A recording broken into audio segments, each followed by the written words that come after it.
नमस्कार मंडळी, श्री स्वामी समर्थ. आजच्या व्हिडिओमध्ये आज आपण जाणून घेणार आहोत अधिक मास म्हणजे काय व त्याला एवढे महत्त्व का. तर सण हे चंद्रावर अवलंबून आहेत आणि ऋतू हे सूर्यावर अवलंबून आहेत. आपल्या कालगणनेत चांद्र आणि सौर या पद्धतीचा उत्तम असा मेळ घातलेला आहे. या गणितावरून येणारा जास्तचा जो महिना असतो तो म्हणजे अधिक मास व कमी झालेला जो महिना असतो त्याला क्षयमास असं म्हटले जाते. सूर्य एका राशीमध्ये असताना जर दोन चांद्र महिन्याचा प्रारंभ झाला तर पहिला येणारा महिना जो असतो तो अधिक मास असतो व दुसरा तोच असणारा महिना हा निजमास असतो.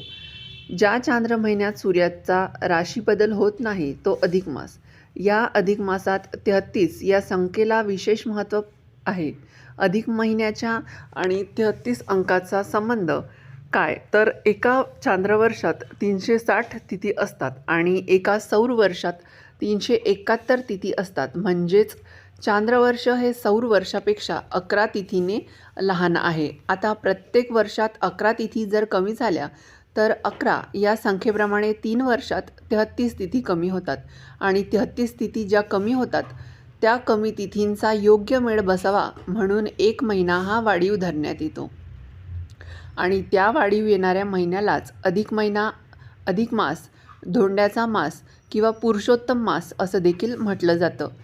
2 अधिक मासात कमीत कमी 27 महिने व जास्तीत जास्त 34 महिने अंतर असते.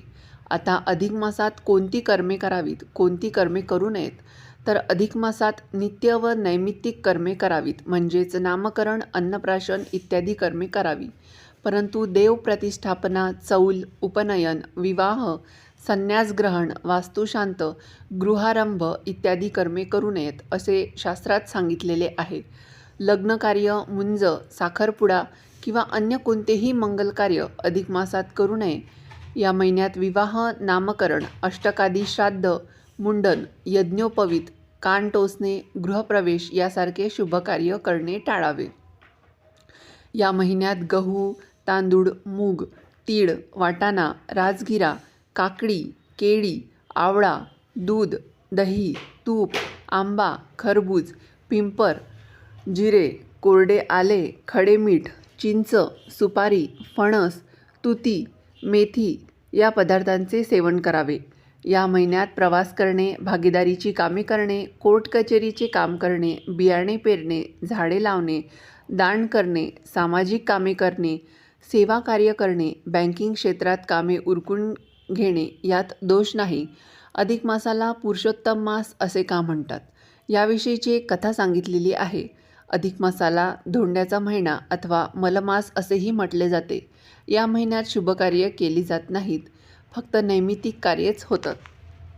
या अधिक मासाला खूप वाईट वाटले म्हणून एकदा हताश, निराश, दुःखी झालेला अधिक मास हा श्री विष्णूंकडे गेला व आपली निराशा सांगितली आणि श्री विष्णूने अधिक मासाला श्रीकृष्णाकडे पाठवले. श्रीकृष्णाने मात्र अधिक मासाचे स्वागत करून त्याने पुरुषोत्तम मास असे नाव ठेवले आणि सांगितले, हा सर्वोत्तम मास आहे. लोक या महिन्यात जास्त दानधर्म करतील व त्यामुळे हा मास पुण्यकारक मास म्हणून ओळखला जाईल. म्हणून याला अधिक मास अथवा पुरुषोत्तम मास असे नाव प्राप्त झाले. अधिक मासात विष्णू पूजनाला प्राधान्य आहे. तसेच अपूदान देण्याची पद्धत आहे. अपूदान म्हणजे जाळीदार पदार्थ जसे अनारसे, बत्तासे, म्हैसूर पाक. वेदकालातही न पूयते विषयंती इति अपूप असे वर्णन आहे.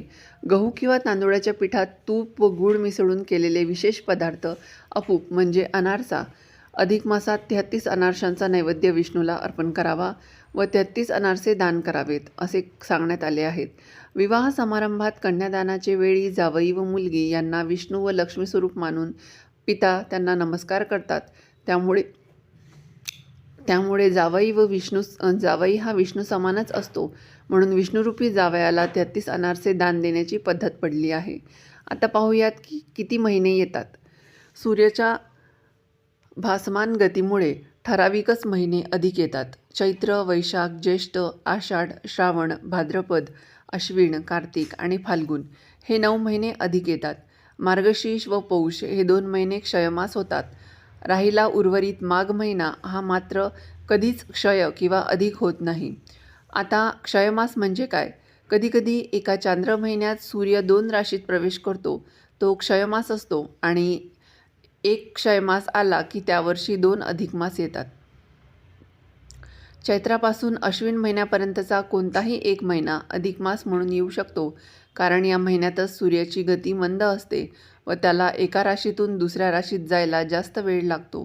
क्वचितच कार्तिक व फाल्गुन महिन्यातही अधिक मास येतो. त्यावर्षी एकाच नावाचे 2 चांद्र महिने असतात. अगोदरचा अधिक मास आणि नंतरचा लगेच येणारा महिना हा निजमास. एखादा विशिष्ट महिना अधिक मास आला की 19 वर्षानंतर तोच महिना अधिक मास म्हणून येऊ शकतो. बघा, प्रत्येक महिन्यात 2 वा अधिक एकादशा असतात.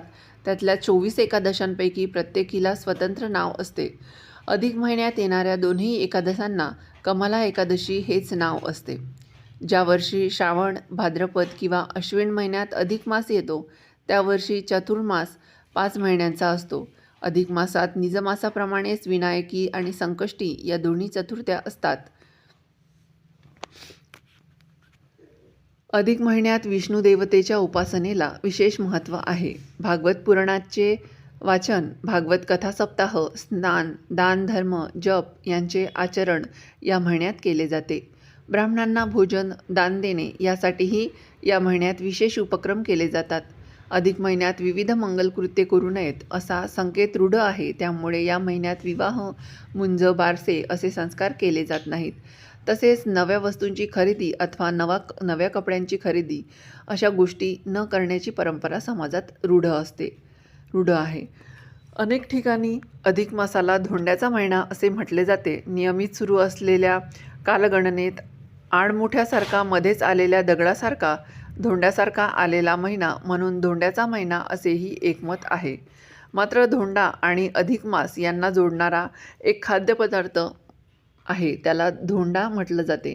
नागपंचमीला पुरण घालून चौकोनी पदार्थ केला जातो, त्याला दिंड म्हणतात. तोच पदार्थ मराठवाड्यात गोल लाडवासारखा किंवा धोंड्यासारखा वळून उकळवला जातो, त्याला धोंड्याचा नैवेद्य म्हणतात. जेवताना जावयाला आग्रहाने धोंडे खाऊ घातले जातात आणि त्याच्या रूपाने नारायणाने धोंड्याचा नैवेद्याचा स्वीकार केला असे समजतात. या अधिक महिन्यात कोणत्याही प्रकारचे व्यसन करू नका आणि मांसाहार याच्यापासून तर दूरच राहा. अधिक मास पाळणाऱ्या स्त्री पुरुषांनी महिनाभर एकभुक्त राहून पुरुषोत्तम व्रत करावे. संबंध अधिक मासात प्रत्येक दिवशी अधिक मास पोळी, पोथी सकाळी, दुपारी व संध्याकाळी वाचावी, अगर ऐकावी. निदान सोयीप्रमाणे एकदा तरी तसे करावे. यावर्षी 17 मे 2026 ते 15 जून 2026 असा ज्येष्ठ महिना हा अधिक मास आला आहे. तर मी आशा करते की तुम्हाला ही अधिक मासाची माहिती नक्की आवडली असेल. माहिती आवडली असल्यास व्हिडिओला लाईक करा, शेअर करा व चॅनलला सबस्क्राईब करायला मात्र विसरू नका. व्हिडिओ शेवटपर्यंत पाहिल्याबद्दल मी तुमचे मनापासून आभार मानते. श्री स्वामी समर्थ. जय जय स्वामी समर्थ.